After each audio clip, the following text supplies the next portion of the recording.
સુરતમાં શેર માર્કેટમાં રોકાણ કરાવી 9.58 લાખની છેતરપિંડીનો ખેલ ખેલનાર રીઢા સાયબર ક્રિમિનલ આરોપીઓને સાયબર ક્રાઇમ બ્રાન્ચે મહારાષ્ટ્રમાંથી ઝડપી પાડ્યા છે.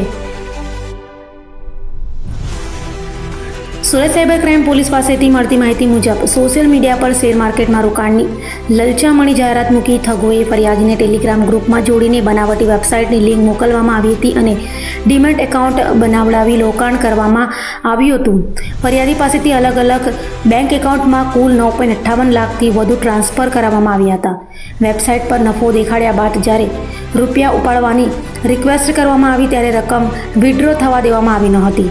સાયબર ક્રાઇમ પોલીસે ટેકનિકલ વર્કઆઉટના આધારે મહારાષ્ટ્રના પરભણીમાંથી ઉદ્ધવ ઉર્ફે રવિ ગોંડલી અને ગોપેન્દ્ર ઉર્ફે ગોપુ શિંદેને ઝડપી પાડ્યા છે. તપાસમાં સામે આવ્યું કે બેંક એકાઉન્ટ કમિશન પર અન્ય આરોપીઓને આપવામાં આવ્યું હતું.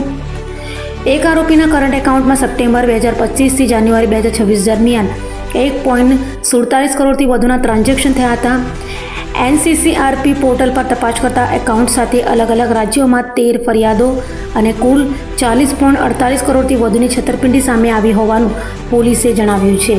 એક ઇન્વેસ્ટમેન્ટ ફ્રોડના ગુનામાં જે સાયબર ક્રાઇમ પોલીસ સ્ટેશનમાં FIR દર્જ કરવામાં આવી હતી એમાં કુલ 9,58,000 રૂપિયાની છેતરપિંડી વિક્ટિમ સાથે કરવામાં આવ્યું હતું.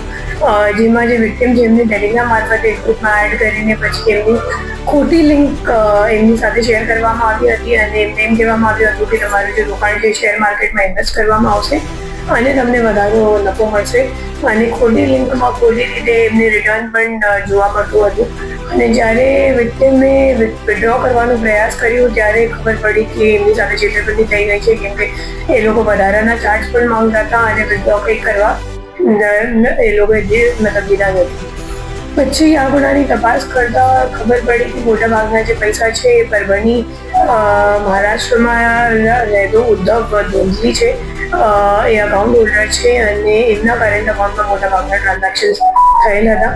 તો આપણી ટીમ અહીંયાથી ત્યાં પરભણી ગઈ અને એમની જ્યારે ધરપકડ કરવામાં આવી અને પૂછપરછ કરવામાં આવી તો ખબર પડી કે એમને ખોટું દસ્તાવેજી પુરાવો બેંકમાં રજૂ કરીને અને કલેક્ટર કચેરીમાં રજૂ કરીને ઉદ્યમ સર્ટિફિકેટ મેળવી અને current account Bank of India બ્રાન્ચમાં ખોલાવવામાં આવ્યું અને એમના જે અકાઉન્ટ છે એ પોતે કમિશન ઉપર જે બીજો આરોપી છે ગોપેન્દ્ર શિંદે એમને આપ્યું.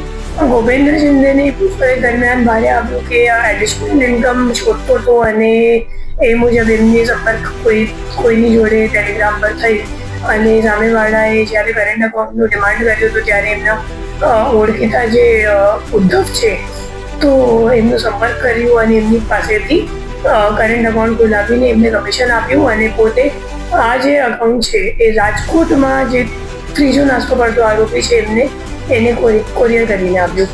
અને હવે જે ગોપેન્દ્ર શિંદે છે એમને આ અકાઉન્ટમાં જેટલું ટ્રાન્ઝેક્શન થયું છે એ તમામ ટ્રાન્ઝેક્શન ઉપર 5%નું કમિશન મળતું હતું અને આ અકાઉન્ટમાં આપણે જોવા જઈએ તો 3-4 મહિનામાં 1,47 લાખ જેટલાનું ટ્રાન્ઝેક્શન થયેલ છે અને ટોટલ 13 NCCRP ફરિયાદ પણ ઇન્ડિયામાં નોંધાયેલ છે, જેમાં જે છેતરપિંડીની રકમ છે 40,48 લાખ રૂપિયાની છે.